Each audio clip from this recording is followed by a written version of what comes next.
everyone. I know you've been waiting for this podcast, and I thank you for your patience.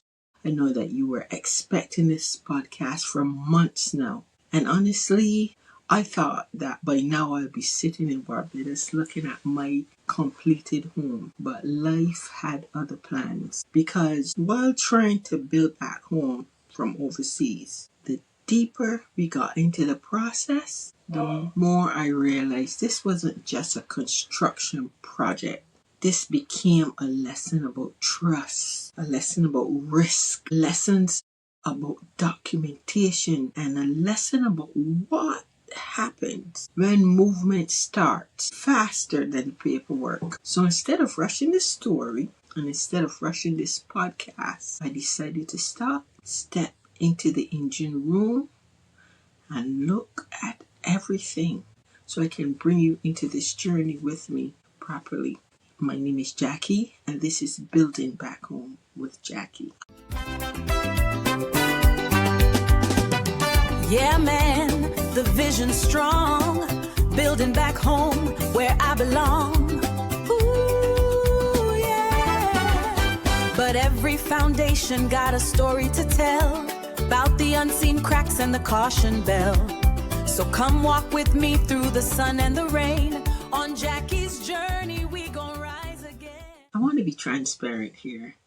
This podcast reflects experiences and perspectives for educational and storytelling purposes only. It is not legal, engineering, financial, or construction advice. Everything that I've shared in this podcast reflects my own personal experiences, my own observations, and my own reflections while trying to build a home from overseas. This series is intended for storytelling, education, and awareness purposes only.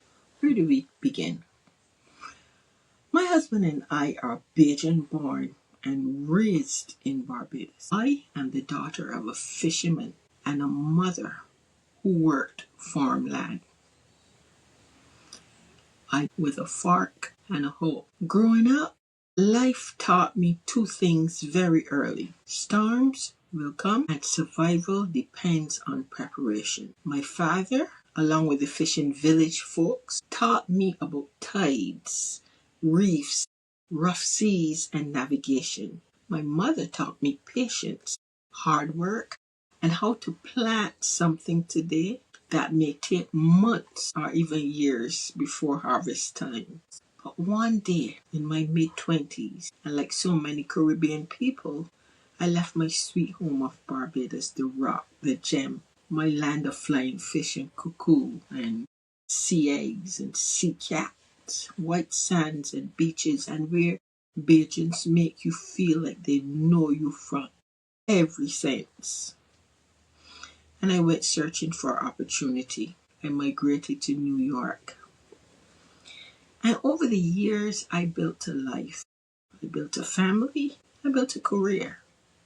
And for more than 30 years, I worked in the construction document controls and records management, helping manage massive billion-dollar projects from subways to skyscrapers to roadway infrastructures to airports redevelopment. My job every day became tracking documents, managing approvals, controlling revisions, monitoring communication, while making sure no part of a project drifted outside of the system unnoticed. In the meantime, still keeping the New York public safe with what type of information I could and couldn't share. And yet, with all that experience, nothing prepared me emotionally trying to build my house back in Barbados from thousands of miles.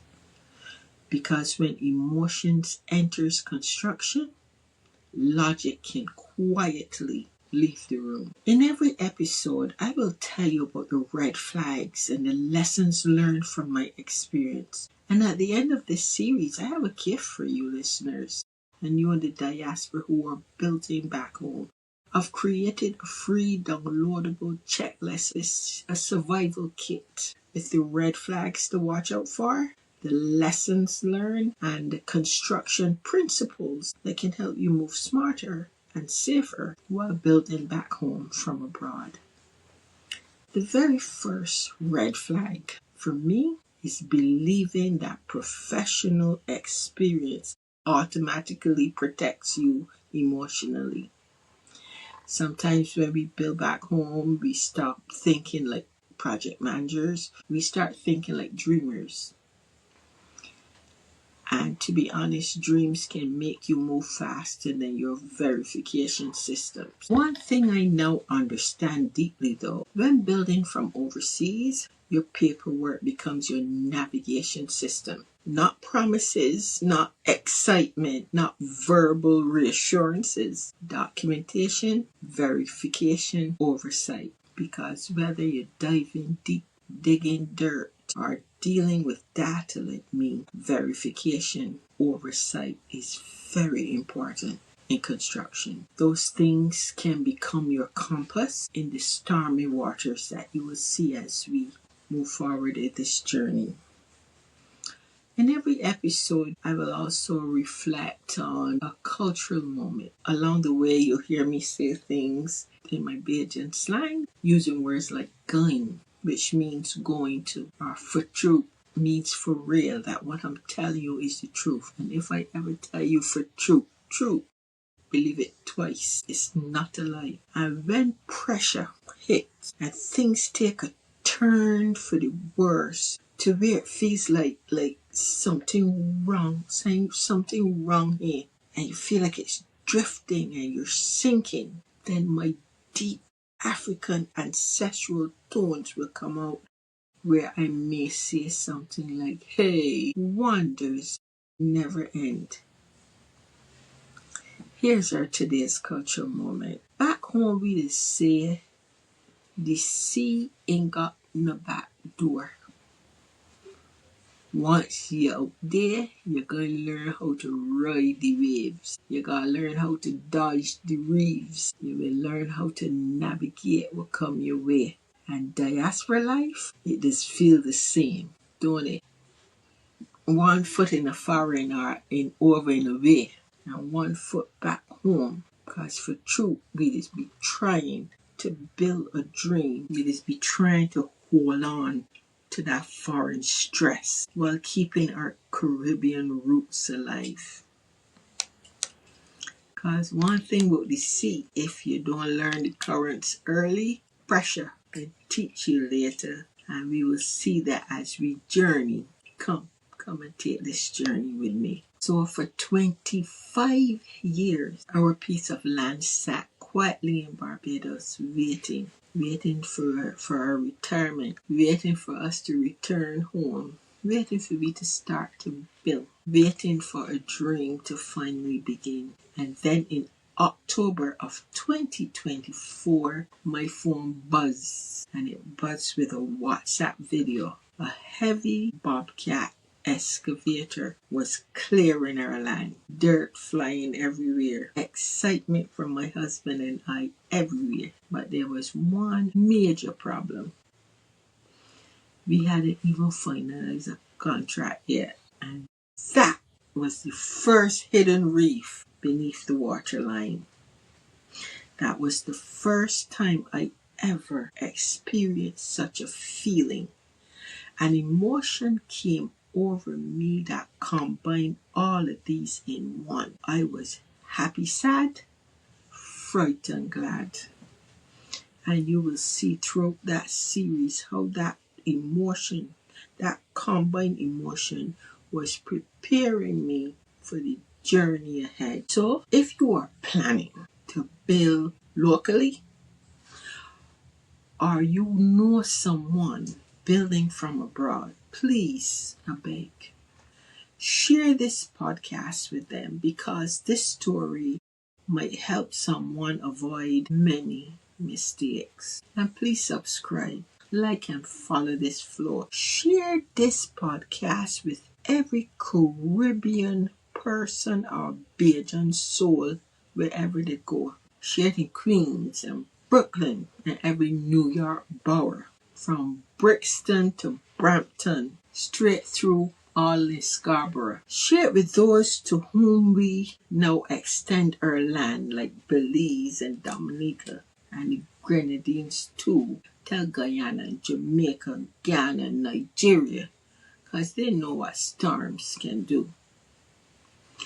Share it with CBC and VOB, and don't put brass tacks on the ear. Let the diaspora hear how we persevere and can repair. From the heart of the country down to the city of Bridgetown Port, this building journey, this in no sport, but we're moving with wisdom so we can stay out of court and navigate this journey with a compass and a forensic report. So to every Bajan and my diaspora family abroad, this podcast is about legacy, lessons, culture, and God. Got something to tell me. See you next episode. From foreign shores, I bring the vision home. Built a legacy from concrete and from stone. Got the blueprints drawn, the white sands calling me. For the diaspora's children, planting the family tree. Building back home against the Atlantic tide. With Bajan roots and all that island pride. Watch the foundation rise, a brand new dawn in store. This ain't just building houses, it's something so much more. Yeah, it's Jackie and Luke building back home in Barbados.